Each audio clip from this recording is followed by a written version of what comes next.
Hi hello माझ्या ब्लॉगमध्ये तुमचं स्वागत आहे। श्री स्वामी समर्थ।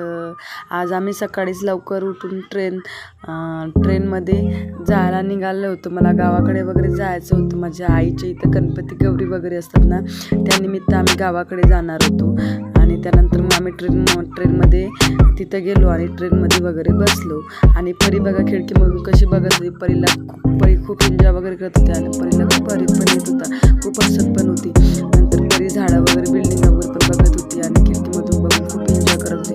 आणि त्यानंतर मग परी ती कुरकुरे वगैरे घेतले परीनं। त्यानंतर ट्रेन वगैरे बघायला तिने सुरुवात केली। आणि त्यानंतर मग असं आम्ही जेवण वगैरे केलं आणि नंतर मग असंच आम्ही फोटो वगैरे काढत आणि व्हिडिओ वगैरे काढत होतो। खूप कंटाळा येतो, सकाळपासून बसलेली होती ना, 11 वाजतापासून बसलेलो होतो आम्ही। त्यानंतर मग आम्हाला नदी वगैरे दिसली। नदी पण एवढी छान होती ना, खूप पाणी आमचं, कारण की पाऊस वगैरे खूप चालू आहे ना आमच्या गावाकडे। इथं खूपच नदीला पाऊस वगैरे आलेला होता आणि बाहेरचं वातावरण एवढं छान झालेलं होतं ना, खूप छान वातावरण वगैरे झालेलं होतं। त्यानंतर हे वरचे पर्वत किती छान आहेत बघा, किती छान दिसत होते। सर्व पावसामुळे खूप छान वाटत होतं, हिरवं हिरवं वाटत होतं सर्व ठिकाणी।